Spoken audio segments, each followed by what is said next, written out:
សួស្តីប្រិយមិត្តទាំងអស់គ្នា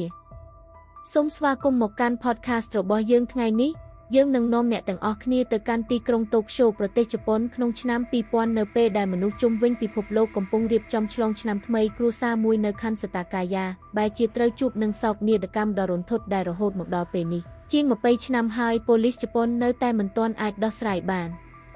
តើវាអាចទៅរួចទេដែលឃាតករម្នាក់សម្លាប់មនុស្ស4នាក់រួចបន្តស្នាក់នៅក្នុងផ្ទះរបស់ជនរងគ្រោះដល់ទៅ10ម៉ោងឃាតករបាននៅក្នុងផ្ទះនោះរួចញ៉ាំការ៉េមនិងប្រើប្រាស់កុំព្យូទ័ររបស់ជនរងគ្រោះប៉ុន្តែគេនៅតែអាចគេចខ្លួនបាត់ស្រមោលតោះទៅតាមដានជាមួយយើងទាំងអស់គ្នាគ្រួសារដែលរងគ្រោះគឺគ្រួសារមីយ៉ាសាវ៉ាដែលមានសមាជិក4នាក់លោកម៉ាគីអូអាយុ44ឆ្នាំជាបុគ្គលិកក្រុមហ៊ុនទីផ្សារចំណែកអ្នកស្រីយ៉ាស៊ូកូអាយុ41ឆ្នាំជាគ្រូបង្រៀនហើយកូនស្រីច្បងឈ្មោះនីណាអាយុ8ឆ្នាំនិងកូនប្រុសពៅឈ្មោះរៃមានអាយុ6ឆ្នាំ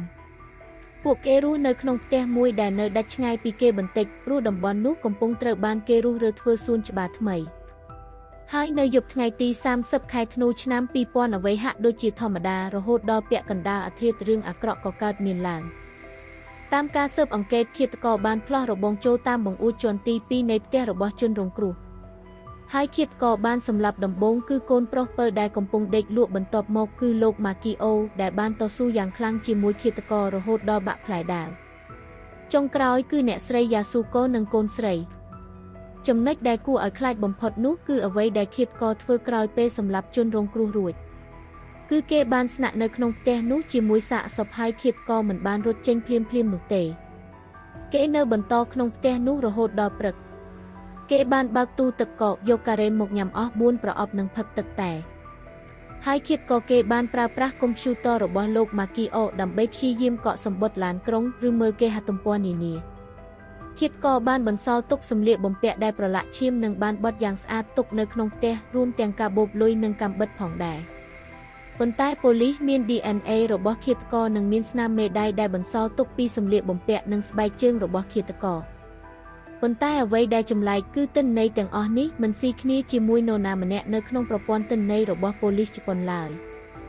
តើឃាតករជាអ្នកណាប៉ូលីសបានដាក់កម្លាំងរាប់សែនអ្នកស៊ើបអង្កេតក្នុងរយៈពេល20ឆ្នាំមកនេះ